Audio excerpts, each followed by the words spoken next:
Morning. I'll try and avoid controversy today, or controversy depending on which side of the Atlantic you are at.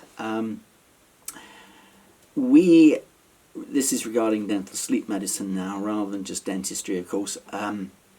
We have great freedom, but we have great restriction in that practice as regards to obstructive sleep apnea.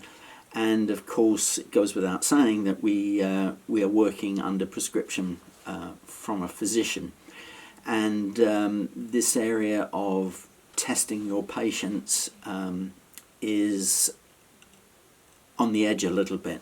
And as a profession, we've pushed to test our patients afterwards, which is not a bad thing. It wouldn't actually be a bad thing, perhaps, if we had the responsibility to screen test people, our patients, but that's a whole. That's got two very strong opposing sides. But going back to the fact that we're providing service under prescription, therefore we need to have the physicians on side, and as a profession, we have lost some ground in the eyes of physicians, and so what we have to do is we have to make that back up, and the way to do that is not to be salesy and to follow the same guidelines as regards letters, objectivity, and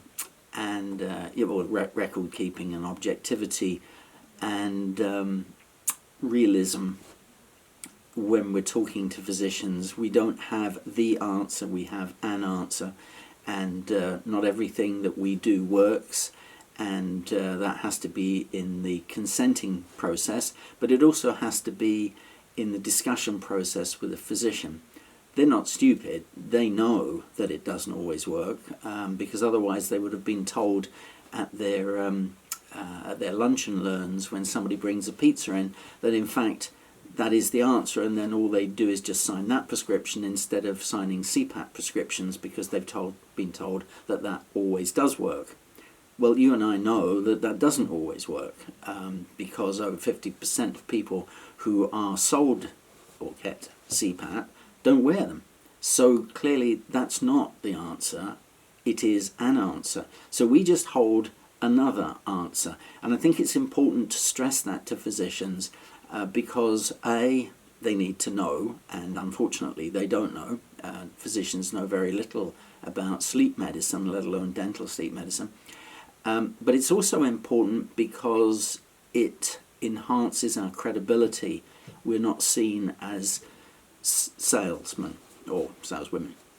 So I know that's a small point, but it's a very important point, because if you can win over the trust of a physician who knows that you will provide what's appropriate, not what just happens to suit you on that day, you've got a convert. And if you've got a convert in the medical fraternity, it's going to pay dividends when it comes to educating your patient that you may have the solution for them. Once again, it's just another solution, but for them it might be the solution.